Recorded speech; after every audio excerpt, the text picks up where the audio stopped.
Content warning. This episode will discuss grooming and victim blaming. Please feel free to skip this episode if these subjects are particularly triggering or upsetting to you.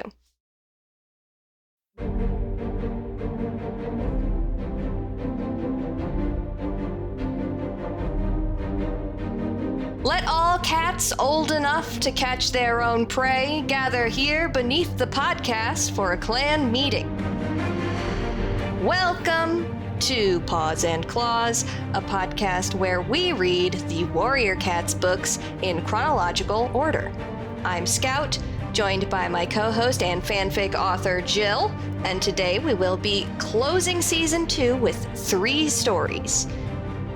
The novellas Spottedleaf's Heart and Redtail's Debt, and The Fear of Fire short story.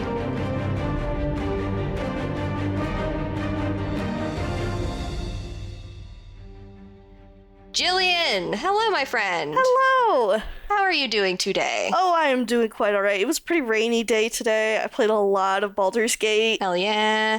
It was gray here, too. It rained like a little bit last night. I was very surprised, but I was definitely in EP mode today, which I feel like we always open the episodes saying we're so EP, but I'm just always tired is the thing.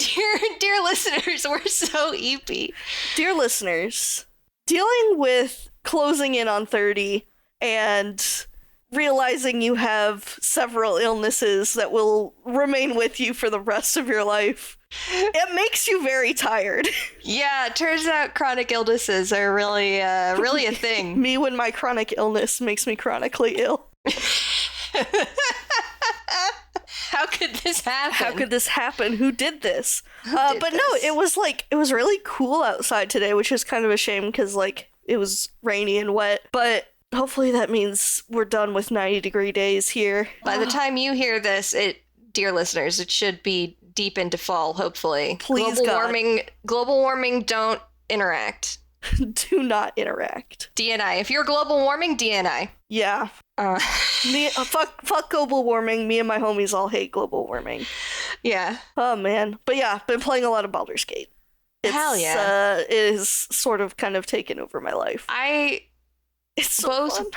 I both want to play it very badly and also know that I will then get nothing done for 7 months. Yeah. And so I'm afraid. I had over 50 hours in it and had just finished the first act of the game. Fuck yeah. I love a good long video game. Make my brain go burr. Yeah, I love a good short video game, but when there's a long video game that just sinks its claws into your brain, just there's nothing like it. And there's nothing like that feeling. It's got a lot of replay value too. I'm already okay, well, I'm gonna do a different playthrough. I'm gonna make some different decisions. Or every single person that I've spoken to that has played this game is so here's my plan. Here's my 12-step plan for all of the different runs that I'm going to do. Yeah, exactly. It's well, I want to romance this character, but I also want to romance this character, which is exactly why I've played Fire Emblem Awakening a million times, except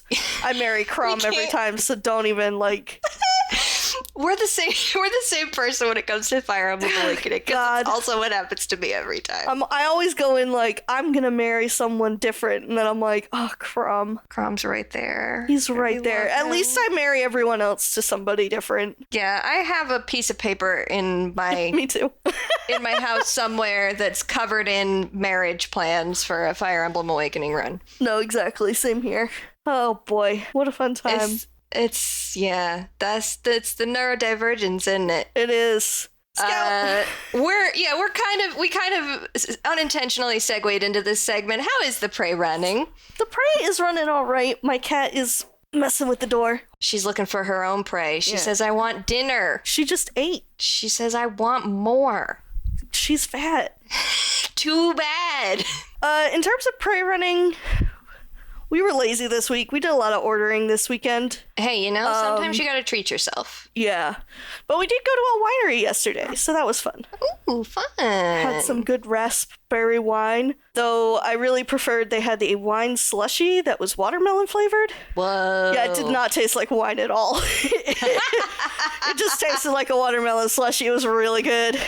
That's how they get you. That's when it gets dangerous. What about you? How's the prey running there? Prey is running, it feels a little bit like Leaf Bear over here with the prey running. I feel like it's been a week where I've been scrounging and scraping to find a meal. That is so real.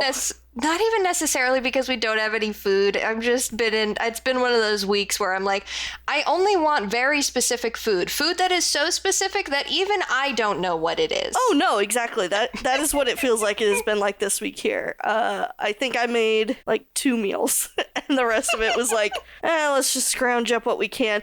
Well, because one of the nights Eric went out with his coworkers and I was like, well, I'm not cooking for one. Right, yeah. So then you do gender-neutral girl dinner. Exactly, except my gender-neutral girl dinner was steak hibachi and sweet potato sushi roll and a cucumber sushi roll.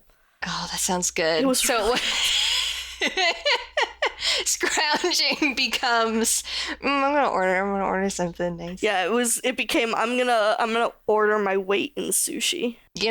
Sometimes you just gotta. God, I love sushi. I had sushi for the first time in a long time recently and I was like, man, why don't I eat more sushi?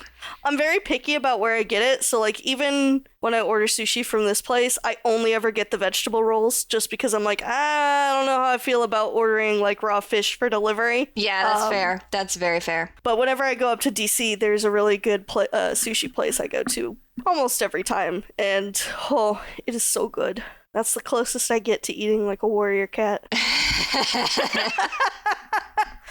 You have to do the immersion because you've been writing a fic. Yes. That's the rumor I've heard. Well, writing a fic is a very strong term for what I'm currently doing, which is making the allegiances and trying to plot everything out. But yes, I am finally getting back into the swing of writing Warriors fanfic. It's all downhill from here, gamers. Prepare to never see me again. I mean, back in the day, I would write 1,000 words of Warriors fanfic every day when I got home from school. Damn, that's so many words. I know.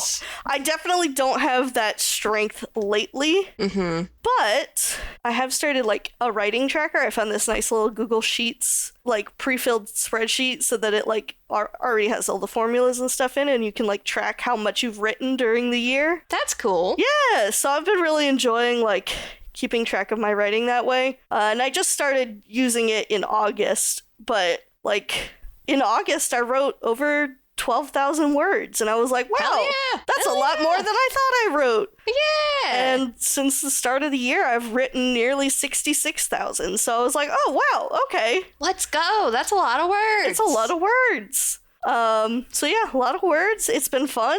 I'm looking forward to actually writing it. I am planning on doing kind of relevant to what we're about to talk about is, I'm setting it like, I don't know, a couple generations after Dawn of the Clans. So it's in that big gap where they don't have anything. Yeah, in the big gap. So I'm kind of setting it in that area and, not really like, I'm trying to use Code of the Clans as like, okay, this would not be part of it yet, but like, how can I sort of start moving towards it? So it is very much like exploring a little bit more of what I wish they had done in Dawn of the Clans that they didn't do, like going from the tribes sort of names to the warrior names that we know, things like that.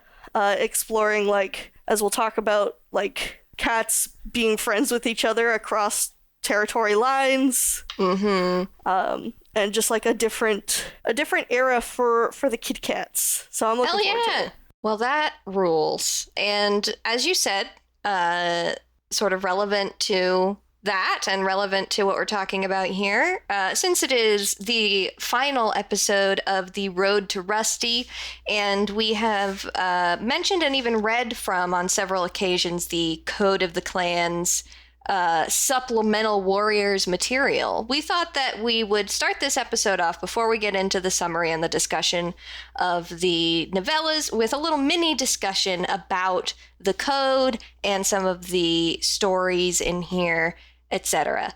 Alert at the top, alert, alert, alert! There will be changes to the Warrior Code in the future, don't look it up if you don't want to be spoiled for stuff we will see eventually surrounding this topic. It will be a while down the track for the podcast, but if you are trying to keep yourself isolated from those things and from things that happen in later arcs, just stick with this and stay away from the internet. Maybe that's a good piece of advice in general. Mm-hmm. We'll get into that later today. So this is the sort of, I've got the list of the code as it stands in Code of the Clans here, and I'm going to read it out for all of you. And then we can sort of go back and touch on things that we have to say about different codes. Does that sound good? Yeah, that sounds good. Number 1. Defend your clan even with your life. You may have friendships with cats from other clans, but your loyalty must remain to your clan, as one day you may meet them in battle. Number 2. Do not hunt or trespass on another clan's territory. Number 3. Elders, queens, sick or injured cats, and kits must be fed before apprentices and warriors. Unless they have permission, apprentices may not eat until they have hunted to feed the elders. Number 4. Prey is killed only to be eaten. Give thanks to StarClan for its life. Number 5.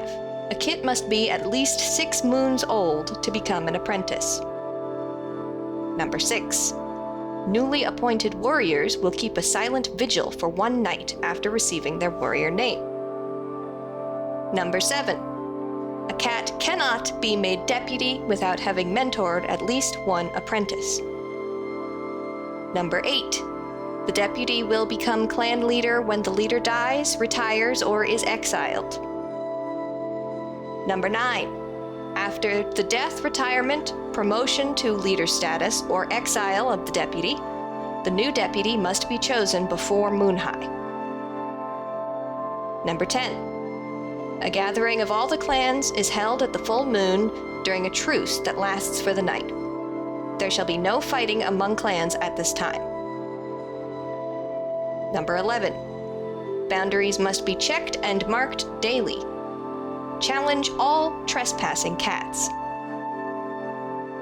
Number 12. No warrior can neglect a kit in pain or danger, even if the kit is from a different clan.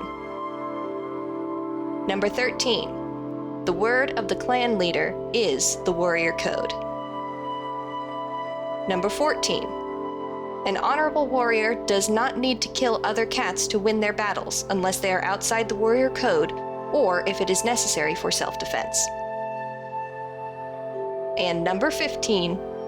A warrior rejects the soft life of a kitty pet.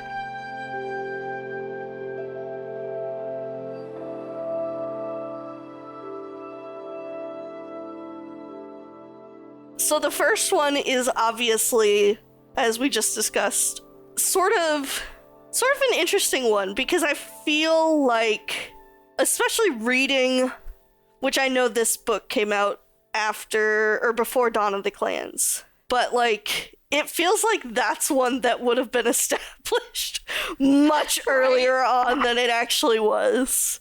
Yeah. The little story in there is about a Wind Clan and River Clan cat who are having kits together and talking about like having the Wind Clan cat come and stay in River Clan for a little bit while the kits are being born, and then going to Wind Clan for a little bit when they're, old enough to start moving about, and talking about how River Clan's leader is best friends with a Thunder Clan cat. And then, as it happens, someone dies. Yeah, someone always fucking dies. And they're like, you know what, this wouldn't have happened if the fact that, you had friendships outside of the clan distracted each other. So we should not be friends with each other, which I just think is, first of all, it's a whack-ass rule. It is. And second of all, the amount of times this rule gets broken, it's like stupid. Every book. It's stupid how often this rule gets broken. Well, the thing about it is that really the core of it is defend your clan even with your life. Yeah. Your loyalty must remain to your clan specifically. But they treat it so much more like, don't ever even look at another cat from another clan. No, exactly. But it's right here in the code itself. You may have friendships with cats from other clans. Exactly. No, it's so stupid. Like, they are very much cherry picking.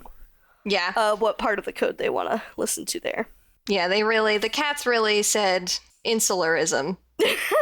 Isolationism is key. There's a lot of stuff in these books that's all about like how each of the clans is different from each other, and the cats are different and they do different things, and it's like, listen, they're cats. They're cats. They're just little kitty cats. There's only so much variance that there can possibly be. Mm-hmm. So sometimes it's silly. Sometimes it is very silly. Oftentimes it is very silly. Yes. Do not hunt or trespass on another clan's territory is very straightforward. What's very funny about this is that there is a later one, the one about patrolling boundaries, number 11. So number 11 feels like what do they call it in the Constitution? I'm blanking on the word. Amendment. It's like an amendment to number 2, because literally the story for that one is like, well, it's against the warrior code to trespass. Okay, but how do we fucking know if we're trespassing if we're not paying attention to where to the borders and like marking them and stuff, which was very funny to me. Yeah. Elders, queens, sick or injured cats, and kits must be fed before apprentices and warriors. Unless they have permission, apprentices may not eat until they have hunted to feed the elders. There's a scene with this one that involves some characters who we haven't really been introduced to too much at this point, Longtail and Darkstripe, but we will be seeing them coming up in The Prophecies Begin. Just a kind of a crazy story to me, in the way that throughout the whole story, Longtail is like, we can't be eating before everybody else, and Darkstripe is like, but what if we did eat before everybody else? And then at the end of the story, a ghost comes and talks to Longtail and is like, Longtail, you shouldn't have eaten before everybody else. I know, it's a whack story. He truly was being deeply pressured into it by Darkstripe. Get off of Longtail's ass on this one. Yeah, Longtail's I'm also a Longtail apologist. He's a good boy. Yeah. I mean, as a concept, it makes sense as a rule. Like, I got no beef with this part of the code. Yeah, no beef with this rule. Good rule. Just wanted to point out that story because it really felt like it was missing the point. It felt like, wow, cool robot going over the head a little bit. Wow, cool robot. Yeah, exactly. Prey is killed only to be eaten. Give thanks to StarClan for its life. There's not much to say about this one. I, again, have really no beef with this one. The little story that goes with it isn't really much of anything. It's a bunch of kittens playing with a mouse, and then all the other and all the cats are like, hey, that's fucked up.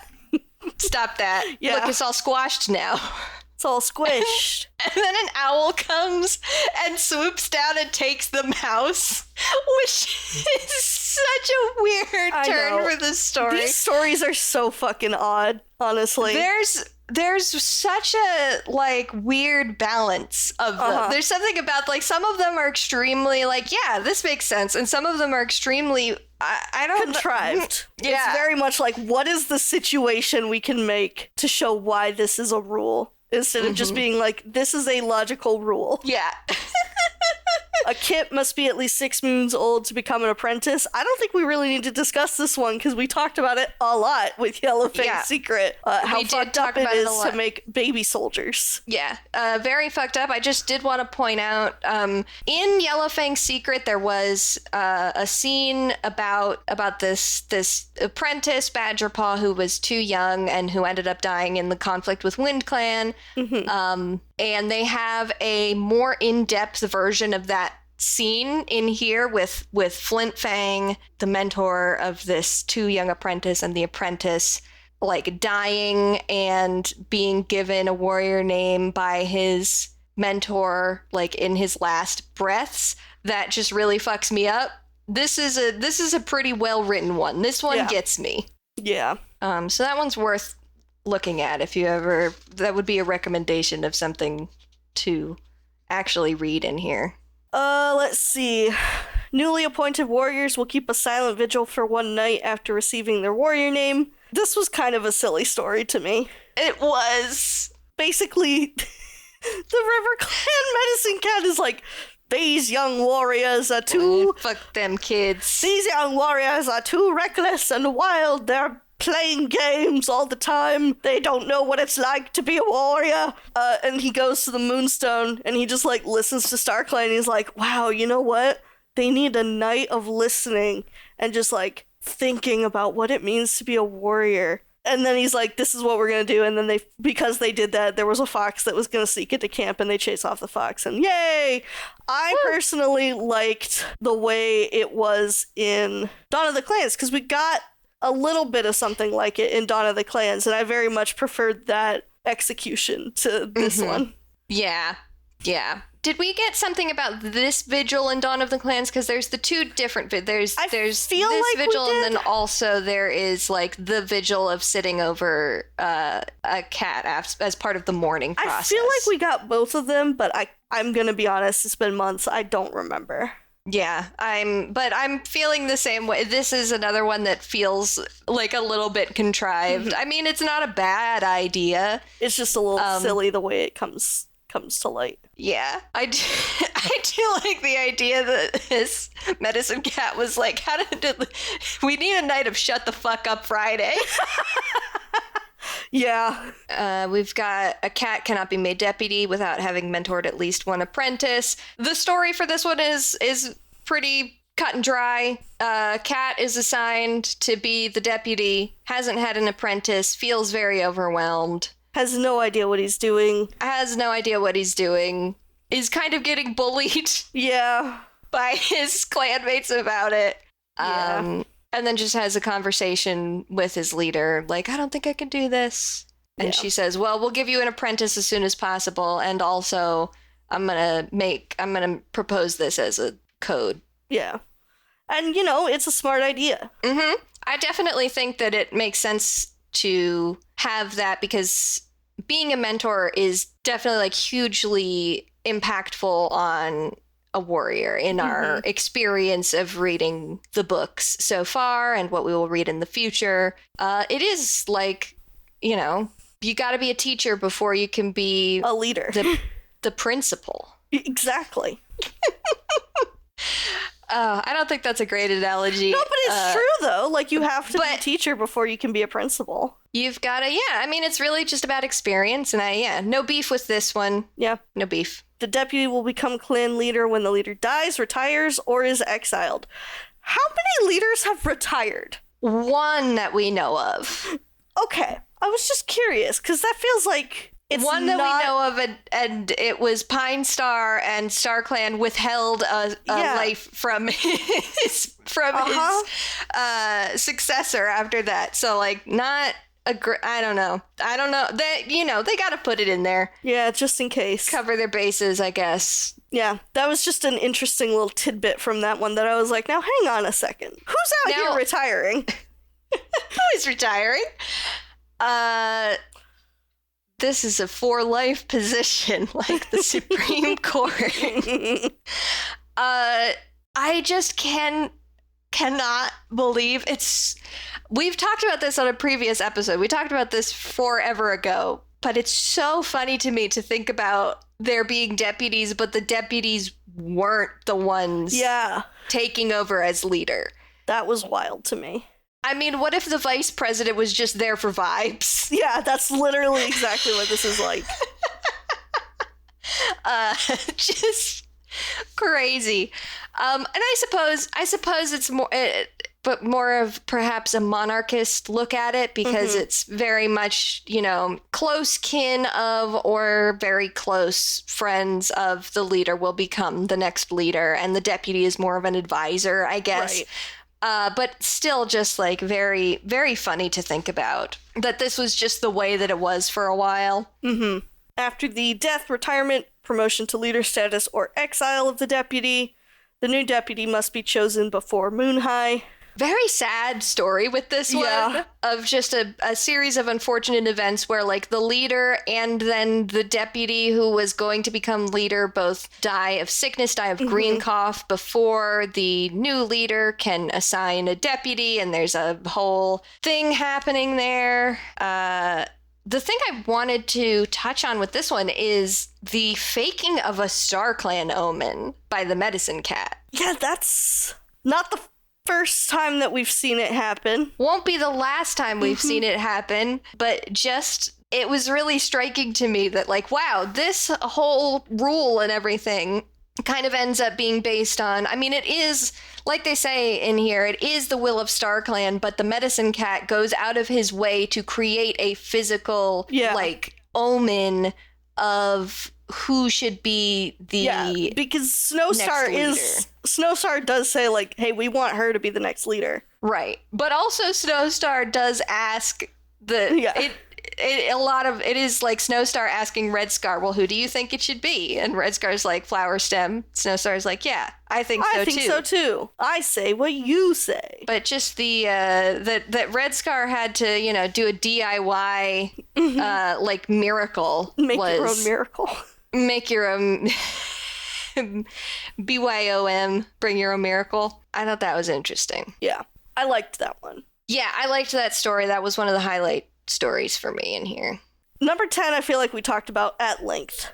Yeah, this is the full moon, the truce.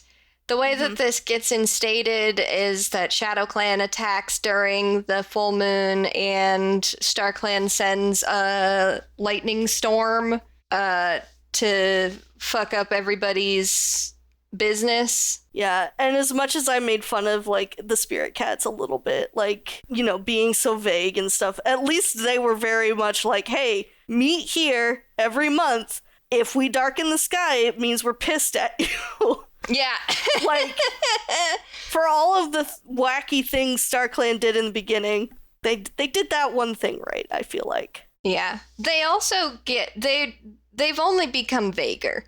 They really have. And I still don't know if that is intentional or if it is a side effect of the way that the order in which things are written, where a lot of stuff gets backfilled. Yeah. Or if it is, like, I want it so badly to be that there has been some kind of fucking with the connection between StarClan and the clans, and I just don't think that there's enough evidence there that that's what the Erins meant for it to be, but God, I wish that was it, because that's so much more interesting. Right, I agree. The next one is boundaries must be checked daily, challenge all trespassing cats. Talked about that a little bit earlier. There is also just the best White Storm scene a little aside that is told from, what perspective would you call this? Is it second person? It's I guess, I don't know.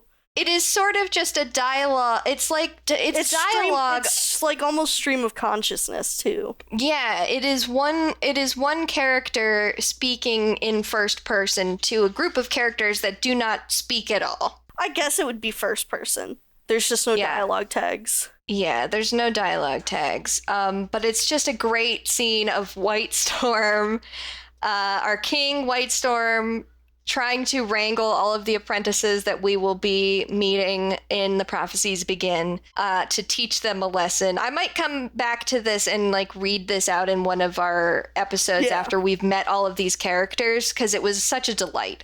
Mm-hmm. I love these cats. I love them all so much. I'm so excited. The word of the clan leader is the warrior code. We talked about that one with Cloudstar back. Yeah, read that Cloudstar story back a couple eps ago. Mm-hmm. Honorable warrior does not need to kill other cats to win their battles unless they are outside the warrior code or if it is necessary for self-defense. Boy, we sure do have a lot of cats breaking this one. Uh-huh. Yeah, a lot of cats sure do be killing. You know? Mm-hmm. And then, of course, a warrior rejects the soft life of a kitty pet, which is, in fact, put into the code because of Pine Star. I still am reeling over that. It's in this book. There is like another there is the same like stuff that we saw in Pine Star's Choice, but from Lion Paw's perspective, and it's still got me reeling that this is like just something that the leaders after Pine Star left were like, you know what, fuck Pine Star and fuck everything Pine Star stands for. Yeah. I do. The one funny thing I did like from this story is Lion Paw wondering what his warrior name is going to be because Pine Star is trusting him with this secret. And he's like, maybe my name will be Lion Trust or Lion Loyal. And I'm like, buddy, those are such bad warrior names. You don't know how anything works. It's like you would be bullied off of the fanfiction.net forums circa 2004. Oh, I think we skip we did. We skipped number 12. We skipped a kit in danger, which the only thing I want to point out there, no warrior can neglect a kit in pain or danger, even if the kit is from a different clan. Very good. No beef with that. It has been brought up in Maple Shade's Vengeance as something that was sort of abused and not followed in that instance. I would argue as well a little bit Goosefeather in Crooked Star's Promise. Yeah, because I'm like... He just let that boy, like, sit in the water. He did not try and help him out. Yeah, I don't... Because I think there's some reads on that could be that he did it purposefully. I don't think he purposefully meant to, like, fuck with Stormkit, but he didn't help get him out of the water. Right. Yeah. But I did want to point out that there is a scene here where Yellowfang's dad saves Tiger Kit from a fox. And I was just like, hey, pointing. I know them. I know them. I saw Brackenfoot. I was like, hey, my guy Brackenfoot. I know this guy. Archeye is here. I'm like, hey, I know you. You with the DreamWorks face. So should we get into it? Yeah, let's get into it. These are some weird... Yeah. There's some stuff happening. Why don't you give us that summary, Scout? Let's get into the summary. In Spottedleaf's heart, we revisit the final third of Blue Star's prophecy. This time from the perspective of Spotted Kit. The young cat is fascinated by all aspects of clan life, and her curious nature is praised by the warrior Thistleclaw, who begins to pay her special interest.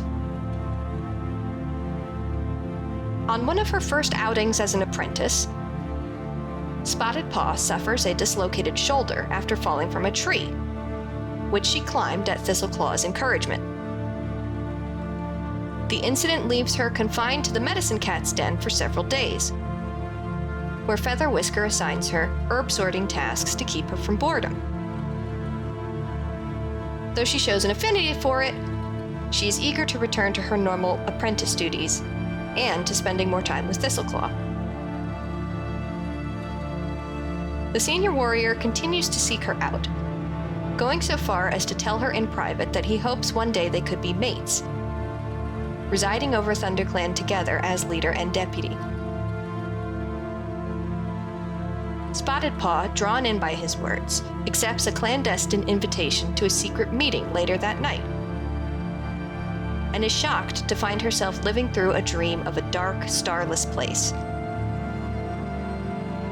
There, Thistleclaw guides her to a collection of bloodthirsty warriors, led by none other than our old friend Mapleshade. Sickened by the displays of violence from the Dark Forest trainees, Spotted Paw flees and in the morning confronts Thistleclaw. They argue over the morality of learning to fight with intent to kill instead of to protect, neither bending in their convictions. Sometime later, Spotted Paw finds herself once again drawn toward the path of a medicine cat after saving an elderly clanmate from death. But her feelings for Thistleclaw continue to hold her back. One final time, she visits the dark forest, hoping to convince Thistleclaw to choose her over his bloody ambitions. But instead, she witnesses him kill another trainee during a practice fight. With the realization that Thistleclaw will never choose her over violence, Spotted Paw resolves to accept Featherwhisker's offer and become a medicine cat. It is not long into her apprenticeship when Bluefur's kits are born. The Queen confides in Spotted Paw that she worries the clan itself might need her more than her family, especially if it means keeping Thistleclaw from becoming deputy. Later that moon, when Spotted Paw sees Bluefur and her kids disappearing into the snow one night, she prays to StarClan for their safety and thinks how she and Bluefur have both given the entirety of their hearts to ThunderClan.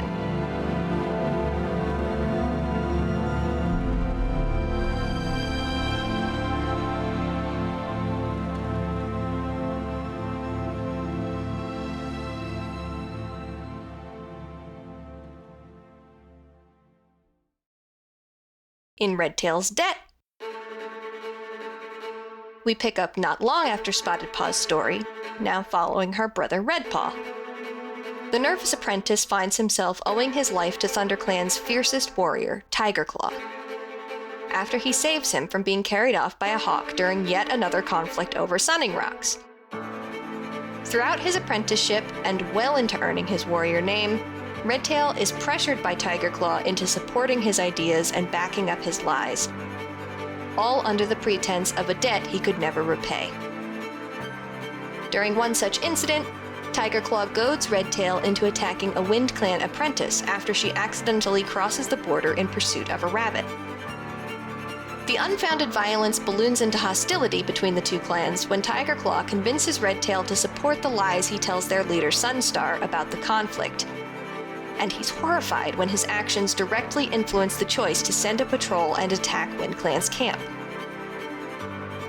During the raid, Redtail is sick with guilt, knowing this is wrong and feeling responsible. Bluefur is badly wounded in the battle, and Redtail calls a retreat to keep the incapacitated deputy from dying before they can return to ThunderClan's territory. A furious Tigerclaw again reminds Redtail of the debt he owes, but the younger Tom at last feels confident enough to stand up for himself, and asserts his only debt is to ThunderClan itself. No longer beholden to Tigerclaw, Redtail comes into his own, eventually earning his position as Bluestar's deputy after Sunstar's final life is lost. While Redtail has the clan's respect at large, Tigerclaw still questions his authority at every turn. And when the two end up alone after a bloody conflict at Sunning Rocks, he seizes an opportunity, killing Redtail in cold blood. Now walking with his ancestors, Redtail voices his fear that Tigerclaw will bring ruin to the forest. But his disquiet is soothed after being shown a vision of a flame-colored tomcat who will burn bright enough to outshine Tigerclaw and save the clan from destruction.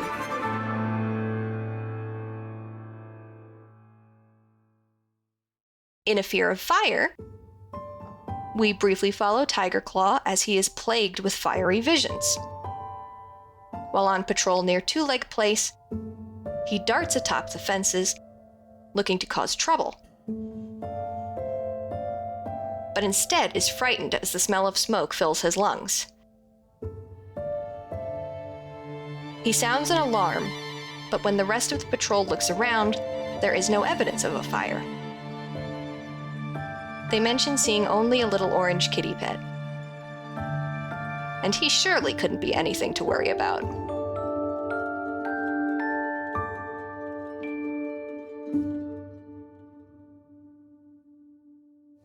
I will admit, for all three of these stories, I only have one page of notes, and a lot of it is big caps. Yeah. I don't have, like, a ton written. So I feel like let's talk about Spottedleaf's Heart, a contentious novella. Extremely contentious. If you look up Spottedleaf's Heart, you will get a lot of results. angry people. I want to open this conversation by saying I've named this the uncomfortable age gaps and bad power dynamics duology. Definitely. Everything is so bad. All the vibes are so rancid. So Spottedleaf's Heart. Yeah. Written by Victoria Holmes, published in April 2017. I mentioned last episode that we would be returning to Thistleclaw, and boy, here he is. Yeah, I will say I liked that Thistleclaw is more explicitly not a decent dude. Yeah, they made him eviler. Yes. They really did do that, which is something I complained about with Blue Star's Prophecy. Yeah, it was not super evident that he was like going to the Dark Forest and doing shit in Blue Star's Prophecy, but in this one it is like very clear, like this man has hatred and evil in his heart. Absolutely. Which is why I'm not as upset as some people, and probably as you are, about the like problematic age gap relationship between the two of them, because it is shown that he is like not a good dude. I feel like it is expected that you're going to be like, okay, he's not a good guy, therefore this is not a good thing for him to do. But I agree, it was not like, they could have hammered it home a little bit more. Yeah, I'm very conflicted on it, because a lot of the stuff that we see when like looking at criticism for this online, if you look at people's thoughts, a lot of it is like, this shouldn't have even been written. How could this be published? Yeah, a lot of people are like, I don't consider this canon because it makes me uncomfortable. I'm like, okay, that is not a healthy way to engage with the media you're consuming. And I think that I didn't mind that aspect, because I think that it is interesting and uncomfortable, and I think it's okay to be uncomfortable, and I think that Thistleclaw is supposed to be a villain, and so like it's good to show him being villainous. The thing that like threw me, the weirdness of it, is that it's never directly addressed. Yeah. That Thistleclaw, like, by the narrative, like by the way that the story is written, it's never. She kind of just like gets over it. Right. Gets over it, quote unquote. There's some things that I have to say. I've been watching a lot of cult documentaries lately, and a lot of it is about like the abuse of power and like how victims can become abusers as well. And I feel like that ties in a lot to the reason that people fucking hate Spottedleaf. Yeah. There's so much about, people have thoughts. People about have a lot of opinions. I always kind of liked her. I've never had a problem with her. Yeah, exactly. Like, I know that when I was a kid, I had a little tortoiseshell, like, stuffed cat that I always called Spottedleaf, because I was like, oh yeah, this is Spottedleaf, and then this one is Firepaw, and then this one is Blue Star. Yeah.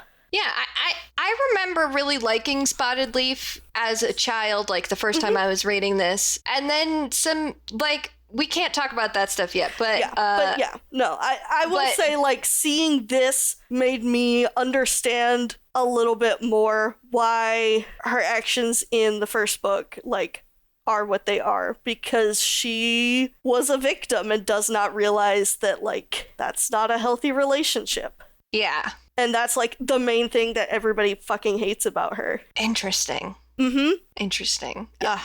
We're going to talk about it a lot in the Prophecies Begin. We'll probably be getting into this in the next episode. Yeah, but I feel like to discount this book fully just because it has a narrative that makes you uncomfortable is an unhealthy way of approaching it. I feel like fiction exists to make it, like, this is the lit teacher coming out in me, like, fiction exists to make us uncomfortable. Otherwise, people wouldn't enjoy horror so much. Yeah. Like, if it makes you uncomfortable, don't engage with it, but don't say this shouldn't exist. Right. Because it makes you uncomfortable. And we'll get into this in the fandom aspect, because, oh boy, do I have some things to say. Yeah, but as for my thoughts here, it really came down to that Spotted Paw in this instance never has somebody in her corner advocating for her and helping her, like, get out of this situation. She literally just sort of, like, removes herself from it, and there's no consequences for Thistleclaw, and there's really no consequences laid out. Yeah, like, I think it just becomes, like, it becomes a whole different story at the end. Yeah, also. that's exactly what I was going to say. Like, you know, it's a fact that not everybody who does bad things is going to face consequences, so I don't feel like I'm as upset about that bit, but what I am, like, the issue I do have is, like, as soon as she removes herself from the situation, it's like it never happened. Exactly. And that's my problem, is, like, there's no, like, it just feels like it was kind of thrown in there when you look at it from a story structure Exactly. standpoint. Yeah. When I say as it stands, I don't think there was necessarily any problem with him not, like, facing direct consequences. No, yeah. When I say no consequences, I think the phrase I was really looking for is seemingly no lasting impact on the characters. Yes, I agree 100%. In that it just sort of disappears. And that was the thing that felt the weirdest to me, that it was presented in a way that just, like, it sort of became a non-issue. Yes. In the end, and, like, it was also kind of part of the thing that made this an interesting villain story. Mm-hmm. And then so it weakens that by making it a non-issue too. It's very, like, it's hard to talk about. Like, it's a hard thing to like discuss and not feel weird about. And like you said, I think that it's good to feel weird sometimes. I think that fiction is a place where we can safely sort of tackle these sorts of things. Exactly. That is... I just don't know that there's any tackling going on here. Yeah. I feel like it could have been done better, which is what we say with a lot of the Warriors yes, books. Exactly. Not that different from any other... any other Warriors book. Any other Warriors thing. Yeah, exactly. In other news, Maple Shade's here! Woo! Woo! I kind of wish that there had been more Maple Shade here. I do too. She was a bitch. I loved how evil she was in this book. She was just like, get this fucking I loved that little moment. baby out of here. I love that moment where she was like, this fucking weenie tortoiseshell again? Are you for real? Get her out of here. Get her out of here. Yeah. I love Maple Shade. Maple Shade's such a good villain. I agree. What else happens in this? Nothing. Like, I guess that's it. And I have even less to say about Redtail's debt. I'm sorry. Too. I did not care for this one. I was this is a nothing book to me. It really is. And it's not even, and I know, we've talked a lot about how Warriors canon gets all fucky and... I know, but it literally takes the one thing... Yeah, it takes the one big important thing from the Prophecies Begin and just completely changes it. And I'm like, no, this is one of those where I'm like, yeah, you can say this one isn't canon because, like, it fully retcons and obliterates, like, an entire huge plot point in the Prophecies Begin. Yeah. And it's bad. It's not even good. It's not. And it's not even like a good scene. It's so anticlimactic. It's so.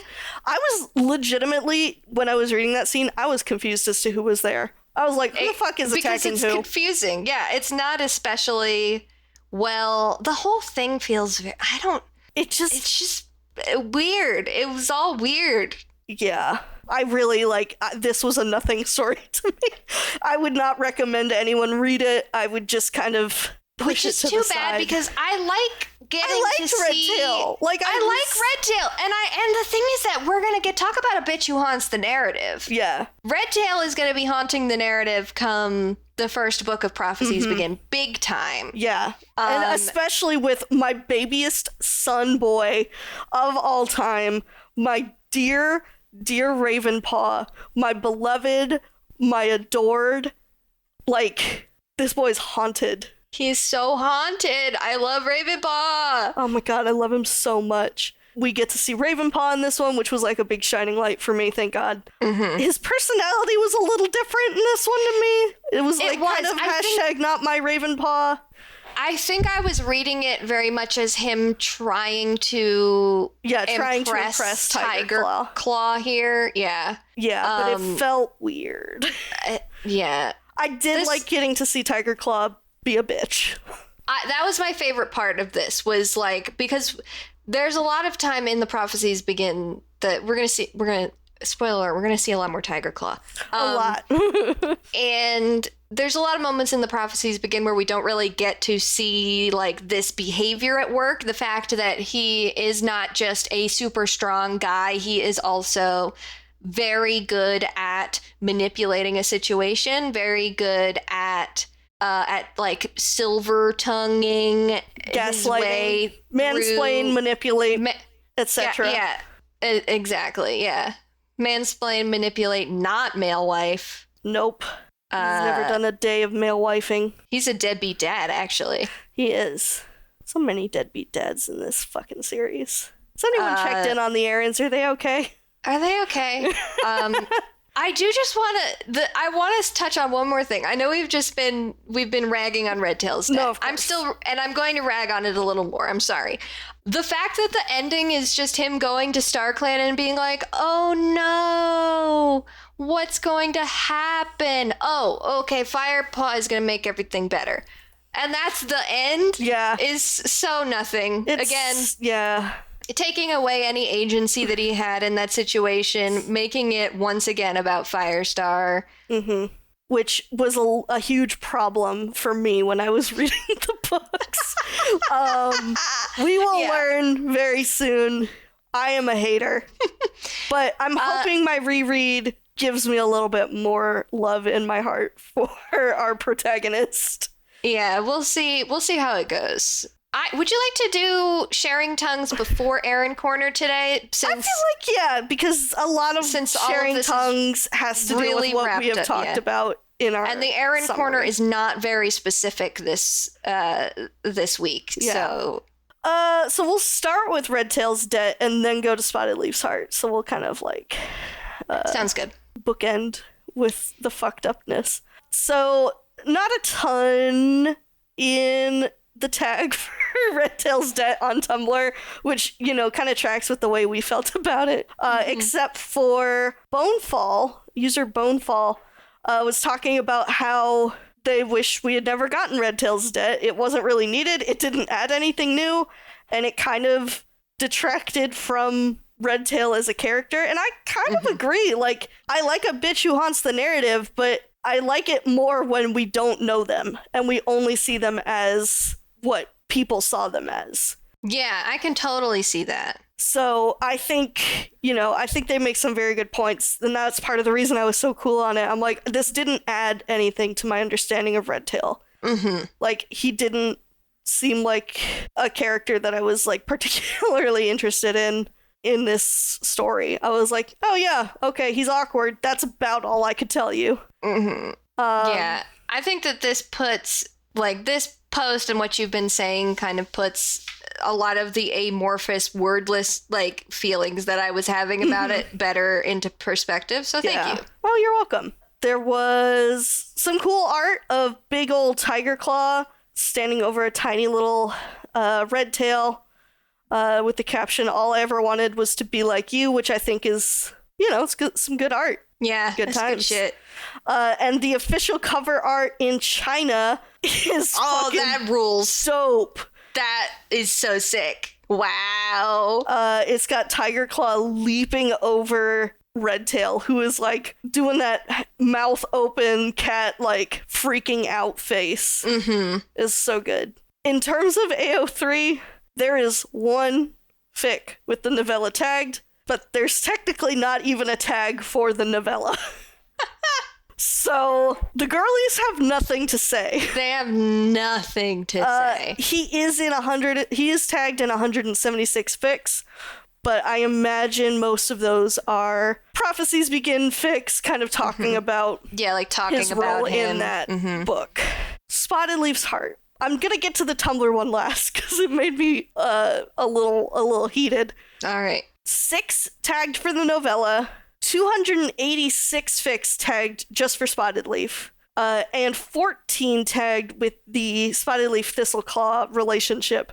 And to my understanding, when I was looking at them, like, none of them are portraying it in a positive light. Right. They're all like, hey, wouldn't it be fucked up if Spottedleaf actually got pregnant? Oh, no! Oh, no! Oh, no! So there was one of those that was like, wouldn't that be fucked up? That would be fucked up. And a lot of them were like about how like the relationship is bad. So it's not, you know, we don't have a lot of hashtag spotted thistle shippers out here.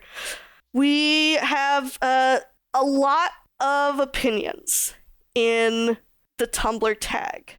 Take me through it. As I have mentioned, there's a lot of people who want it not to be canon because it makes them uncomfortable. We talked about it is important for fiction to make us uncomfortable so that we can understand why it makes us uncomfortable. You know, you can't understand why something is uncomfortable unless you know, reflect on it and approach the topic, and fiction is a safe place in which to do so. Much worse things than this have been published, I assure you.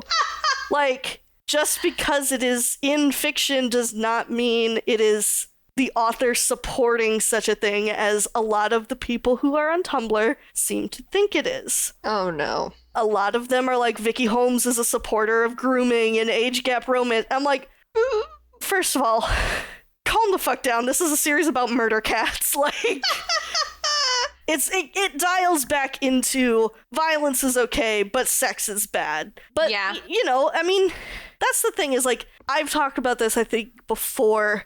There is such a push from a select group of individuals on the internet, especially, who think that anything that makes them uncomfortable in fiction is morally bad and should not exist.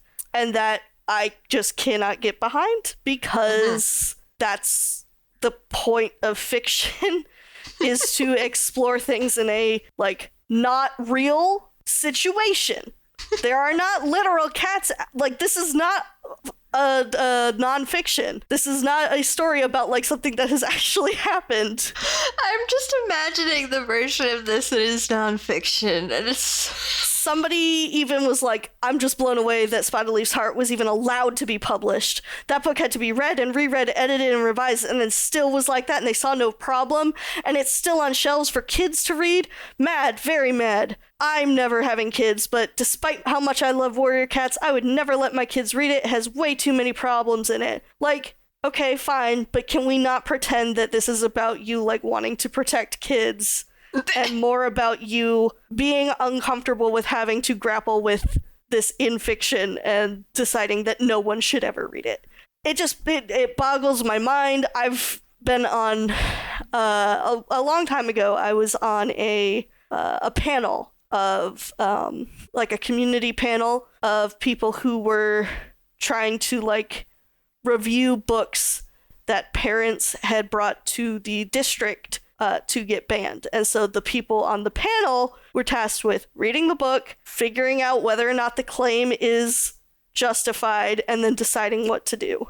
And, you know, there was only one book in the entire time that I was on that panel that we had to get together and meet about. And the reasons that the parent wanted this book banned is because the kid says damn once. And secondly, the father is divorced and has a new girlfriend.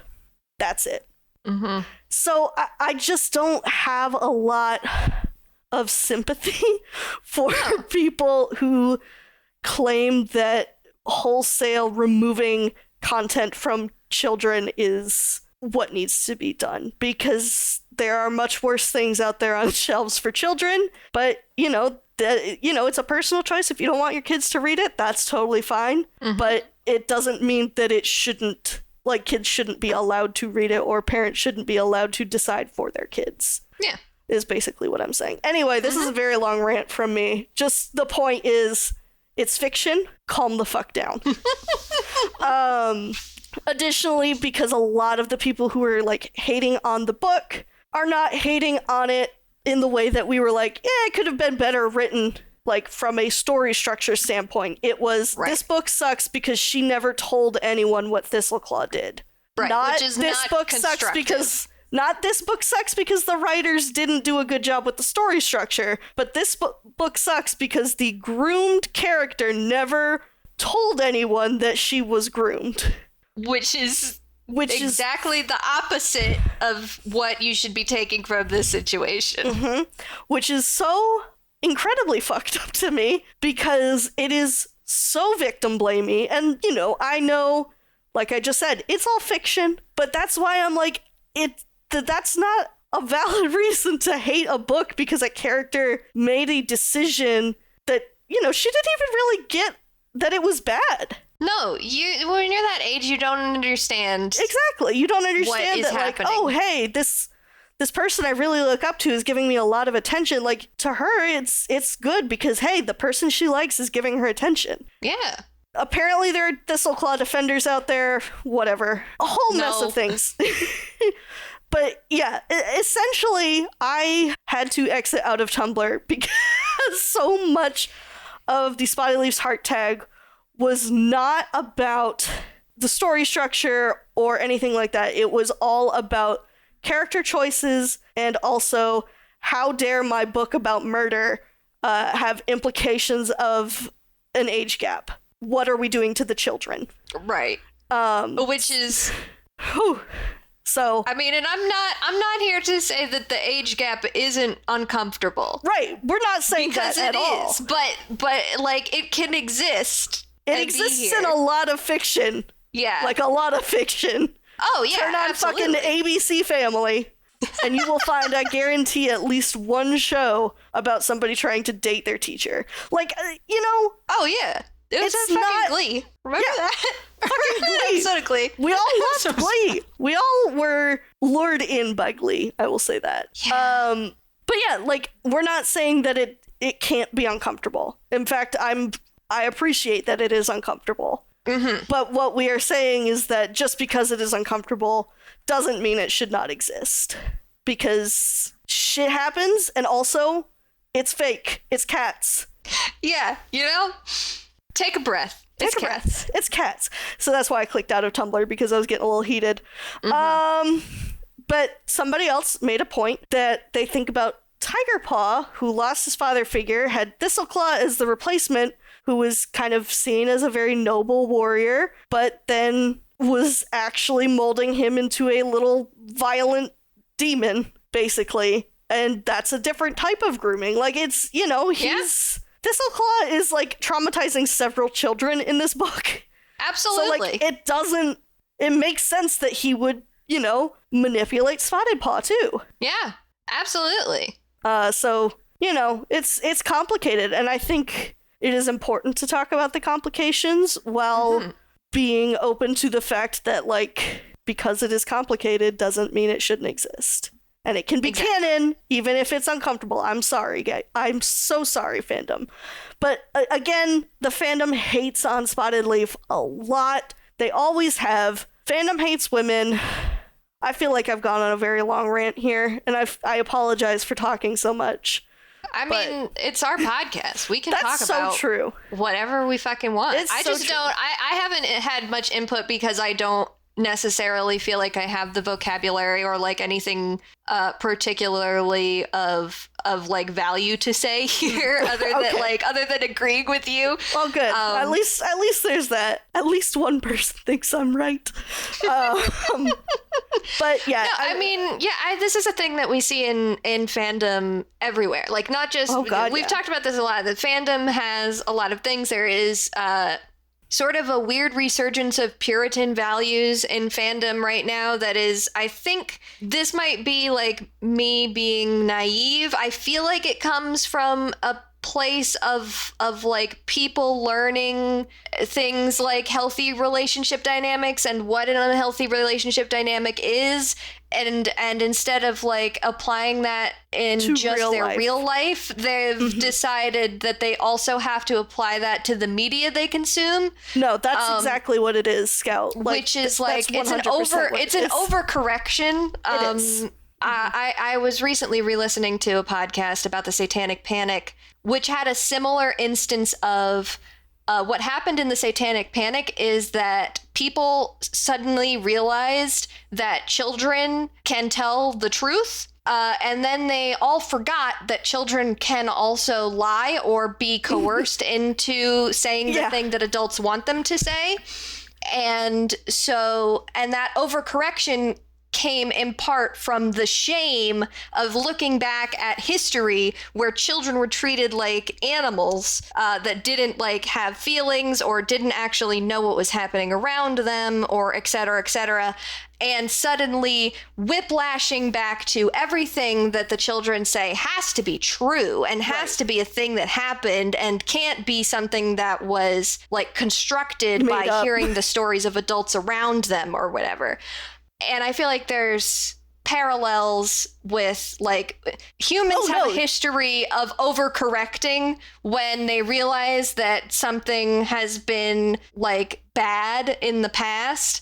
And then they're like, well, the past was bad. It was bad in the past, and I want to be not bad. So this is how I have to do everything that wasn't in the past. I have to go to opposite land. And then you end up with bad Warrior Cats takes. Yeah, well, no, I think you're exactly correct. And a lot of people are comparing the way that folks are discussing media lately to the way it was with the Satanic Panic, where it is very much like you hit it right on the head. It is an overcorrection. It is hey, we have finally learned what a healthy relationship dynamic is like. Therefore, if it doesn't have a healthy relationship dynamic, it shouldn't exist because people are not going to realize that this is not a healthy relationship dynamic, which like is not giving people enough credit. Right, exactly. And also like, you know, we all fall into it sometimes. Like we all make mistakes. I was like that with fucking Twilight back in I mean, you remember back in the day, like everyone was like, "Oh,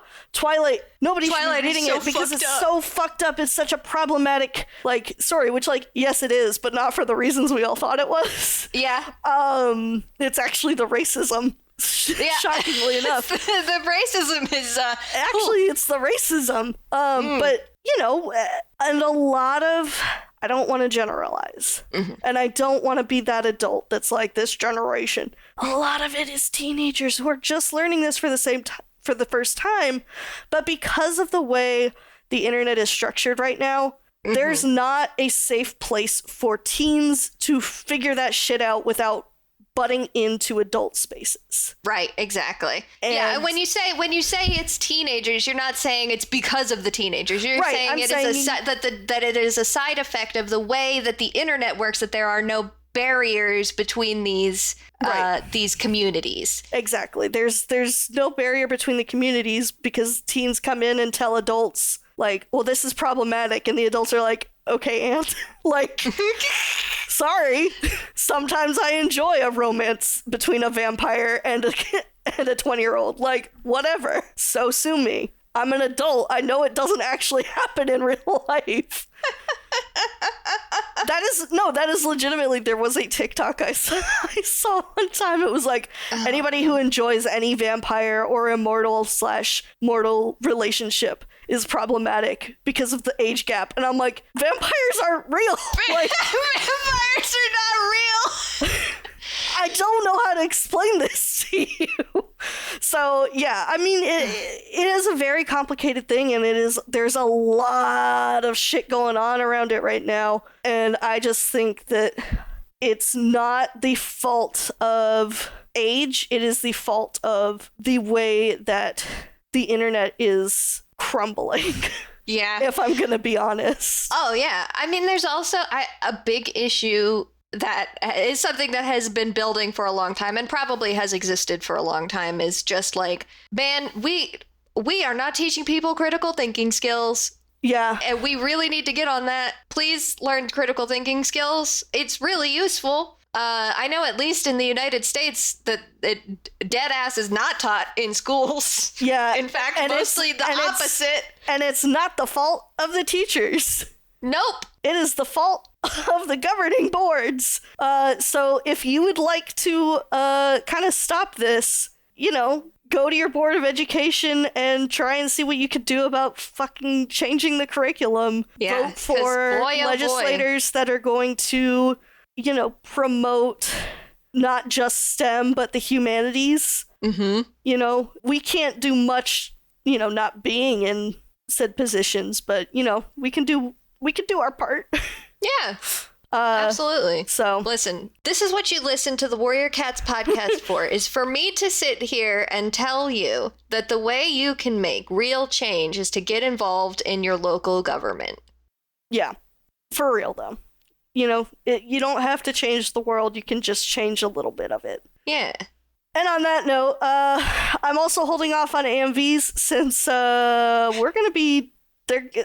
All of this is kind of taking place around the same time that the Prophecies Begin starts, so it's going to have a lot of spoilers, so I am not going to really touch on them. So why don't we head on to the Erin Corner? Yeah. So I could find basically nothing about the writing of these novellas. I found almost nothing. I believe Spottedleaf's Heart was the last novella that Vicky wrote before retiring from the team due to her cancer treatment. I have mentioned that before. I believe that she is in remission, or it is gone now at this point. She is doing quite well. She is thriving. But at the time that Spottedleaf was being written, she was retiring for health reasons. So I suppose it makes sense that there isn't that much out here. So what I've done instead is a little roundup of statistics for the season. So for this season, we had Kate Carey, who wrote only super editions, none of the novellas, and wrote 4 out of 5 of the super editions that we read for this season. She wrote Mothflight's Vision, Tall Star's Revenge, Crooked Star's Promise, and Blue Star's Prophecy. Cherith Baldry wrote the other remaining super edition. That was the only thing that Cherith Baldry wrote this season, and that was Yellowfang's Secret. Victoria Holmes wrote 5 out of 8 novellas. She wrote Cloudstar's Journey, Mapleshade's Vengeance, Goosefeather's Curse, Pine Star's Choice, and Spottedleaf's Heart. And Clarissa Hutton wrote the other 3 novellas, the remaining novellas, which were Thunderstar's Echo, Shadowstar's Life, and Redtail's Debt. And, of course, our guy Dan Jolly wrote 2 out of 2 manga, which was Exile from Shadow Clan and Rise of Scourge. And I would love to hear, Jill, tell me your highs and lows for this season here in the Erin Corner. I mean, my high, is Mapleshade's Vengeance. Yeah. Absolutely makes sense. Me and AJ over here shaking hands about hands. Mapleshade. Mapleshade's Vengeance, Tall Star's Revenge, and Crooked Star's Promise, I think, are my top 3. Hell yeah.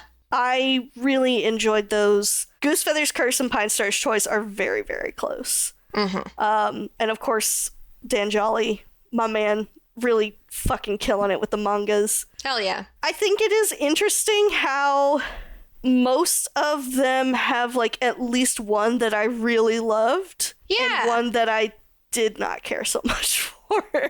Yeah, absolutely. absolutely. Except for Cherith and Dan, because Cherith only did Yellowfang's Secret, which I really enjoyed, and Dan did both the manga, which I really enjoyed. But yeah, wild to me that Kate Carey wrote the atrocity that is Mothlight's Vision and the shining star that is Crooked Star's Promise. I know, it's absolutely unreal to me that author wrote those 2 books. Yeah, wow.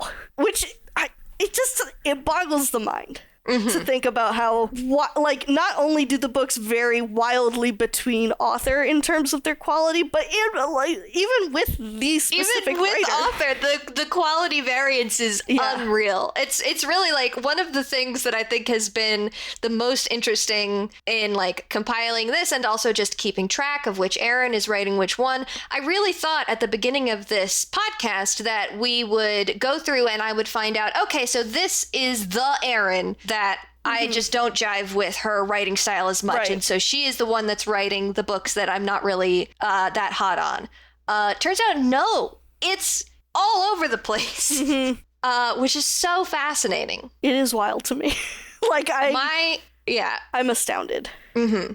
My top 3 are Pine Star's Choice, Mapleshade's Vengeance, and Crooked Star's Promise, I think. Nice. Goosefeather just barely inched out of the top 3. Barely didn't make the cut. it was hard between. It was actually sort of between. I think the order is actually Pine Star, Crooked Star, Maple Shade, and Maple Shade just inched out Goosefeather. Yeah, that's fair. I mean, those are banger choices, honestly. Yeah, it could be because Pine Star's choice recently came out, and so I was re-listening to our episode on it and thinking about it a lot. But man, I just really liked Pine Star's choice. That was a good I know novella. you did. You love Pine Star. I love that for you. Like, he is your Blorbo. He is kind of my Blorbo, you know? Yeah. Yeah, so that's the Erin Corner. Yeah. You know, as you were reading all those out, I really was just like, damn, we read a lot for this season. This was a packed season. There was so much. Yeah. There really isn't going to be another season quite like this one. Yeah. There's going to be, I mean, we've sometimes got, like, I just a couple of, like, short stories and novellas peppered in here and there, but, like... Yeah, but this is definitely the thick one. This is a hefty one. I mean, we do have 10 episodes technically planned for the next season, but I don't feel like it is as packed because it is not 20 super editions. Yeah, it's not all these super editions. There's like there's three. There's technically three super editions because we have Leopard Star's Honor, Firestar's Quest, and SkyClan's Destiny. Oh shit! I didn't see SkyClan's Destiny there on the list. Yeah, because of the way that the timeline is, it's listed beneath the manga that we'll also be doing for that episode. Okay. Interesting. Yeah, but like this is definitely, in terms of the amount of content and the amount of years spanned, this is the chunkiest. Yeah, this is a chunky one. So thank you all for keeping with us for it. Yeah. I say this like every day in our dev chat, but like I just love making this show so much. I do too. And so thank you, Jill, for doing it with me. Thank you, AJ, for editing it. We love you, AJ. Mwah, and thank you, listener, for listening. I know we're talking like we're ending the episode, but we still have some stuff to do. We gotta get, man, this one, remember when we started this call and we said, I don't know if this is going to be much of an ep. I mean, I did go on a 20-minute rant about the fall of the internet, so. Yeah, but that's important, you know? That's true. We're covering important stuff. But let's talk about our Warrior Cats of the Week. Yeah. A little difficult to pick one considering how short every single story was. Yeah, the well was running dry with this one. So I don't have too much to say, but we're going to have a returning champion for Spottedleaf's heart. For me is Feather Whisker. Oh my god, same! Yes, who was your Warrior Cat of the Week last episode and is going to be mine for this episode for Spottedleaf. I just anytime Feather Whisker's around, I'm like, that's a great guy. He feels like the Pebble Heart of Road to Rusty. Yeah, absolutely, man. There's always got to be. I'm thinking about more medicine cat boys. Coming down the line. I'm thinking about them and I'm holding them in my hands. Yeah. Some that you haven't even, I don't think you've met any of the characters that I'm thinking of. Oh my. I'm excited. So, for Redtail's death, Ravenpaw is same. Yeah, Ravenpaw is my Warrior Cat of the Week. I don't really think Fear of Fire warrants a Warrior Cat of the Week. No, we don't need a Warrior Cat of the Week for Fear It's of Fire. Literally like a paragraph's worth of content. Do you have anything else to say about our Warrior Cats of the Week? No, I just love Ravenpaw so Ravenpaw's so good. He wasn't in top form in this novella. I will agree, but I still, at least in my head, he was being performative, trying to impress Tiger Claw. Yeah, I love him. Yeah, he's my baby. I did have a Ravenpaw plushie when I was a kid. Again, a cat plushie that looked like Ravenpaw.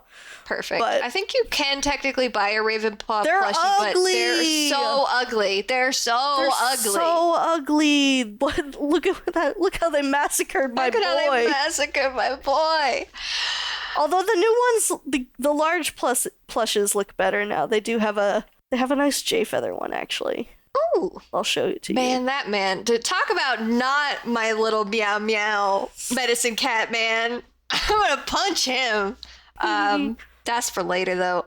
So we're gonna have a little post-credits scene. Yeah, so stick around. For y'all. So stick around. But for now, If you have any thoughts, opinions, questions, memes, share them with us. Write to us at pawsandclawspod@gmail.com.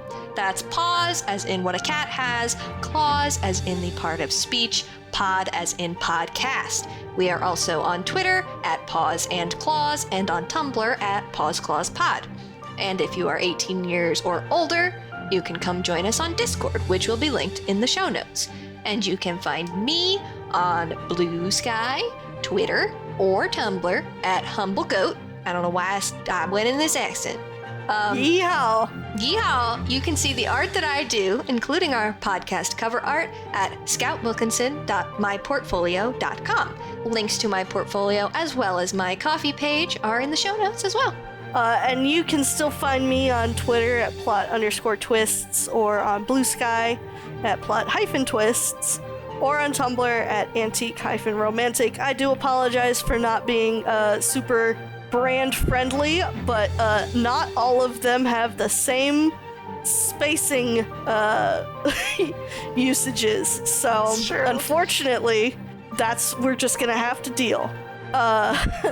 Our next episode will be out in 2 weeks, where we will discuss Into the Wild, the first book of the Prophecies Begin. Please make sure you are checking out the Aaron Hunter book and not the one about Chris McCandless's journey across the United States. Read along by buying the book from a local bookstore or checking out a copy from your local library. Until then, dear listeners, may StarClan guide your paws.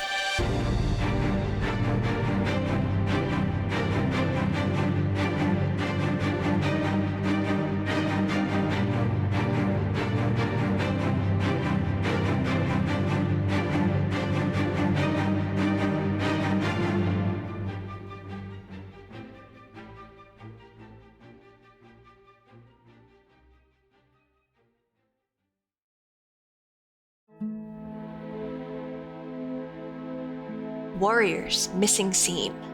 A fear of fire.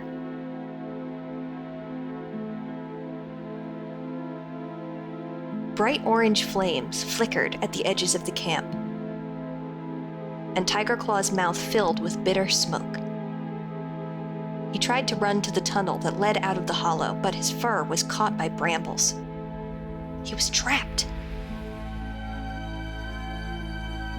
Tiger Claw struggled desperately, listening to the flames roaring and crackling as they raced nearer. "Help me!" he yowled. "Tiger Claw, wake up!" There was a dig in his ribs, and the dark brown Tom sat up with a jerk. A narrow tabby face was peering anxiously at him. "I think you were having a bad dream." Tiger Claw scowled. "No need to jab me like that, Running Wind. I knew I was only dreaming." He jumped out of his nest, shaking his fur to get rid of scraps of leaf and moss. Outside the warrior's den, the air already felt heavy and warm. Only a moon into Greenleaf, and it was hotter than any cat could remember. Redtail was arranging the dawn patrols. "Tiger Claw, you and Ravenpaw can join Lionheart and Greypaw along the Two-Leg Place border. Kitty Pet's scent has been stronger there than usual recently." Tiger Claw nodded and padded over to the golden tabby Tom and his thick-furred apprentice. Ravenpaw came scampering out of the apprentice's den, a twist of moss clinging to one ear and his fur still ruffled from sleep. Tiger Claw would usually growl at him for being late, but his head was too full of flames and smoke from his dream. So the little black Tom fell in behind the rest of the patrol and followed them out of the tunnel. Lionheart led the way along the high wooden fence that separated the red stone two-leg dens from the forest. Tiger Claw hung back, carefully sniffing each bush and clump of grass, searching for signs that Kitty Pets had crossed the boundary. What was that? The stench of Kitty Pet's slop, a scrap of fur that was too soft to cope with brambles, a puny scratch mark on a fallen branch. Tiger Claw felt his hackles rise on his neck. He crept toward a tree that overhung the wooden fence. The scents grew stronger, and he knew that a kitty pet had been sitting here last night. Flexing his haunches, he sprang up the tree and onto the top of the fence, where he balanced for a moment. looking down at the clipped green grass and bright-colored flowers on the other side. To his horror, the air was tainted with something else, the smell of burning. His ears filled with the crackle of flames, and he felt his fur scorch and shrivel. "Fire!" A voice whispered inside his head. "Run, Tiger Claw. Run for your life. This fire will destroy you." Tiger Claw leapt back down the tree, screeching to his patrol. "Run! Two-Leg Place is on fire! Tell the clan to get to the river as fast as they can!" Paws thundered along the fence, and Lionheart and the apprentices skidded to a halt beside him. "Where is it?" Lionheart panted. Tiger Claw jerked his chin toward the two-leg den. "In there. Come on, we have to clear the hollow." Greypaw sniffed the air. "I don't smell anything." Lionheart started to scramble up the tree. Tiger Claw stared at him. "What are you doing? Are you mad? That's where the fire is!"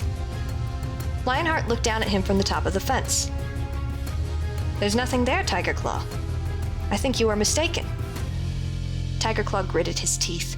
"I know what fire smells like," he growled. "Perhaps it was a monster," Ravenpaw offered.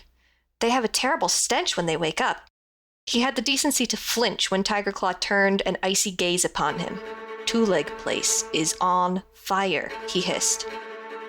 But as he spoke, he was aware that the smell of smoke had faded, and he could no longer hear the hungry rattle of flames. Lionheart was still looking down at the two-leg den. "Honestly, Tiger Claw, there's nothing here. It's just a little ginger kitty pet, asleep under a bush. And I don't think he's anything to worry about."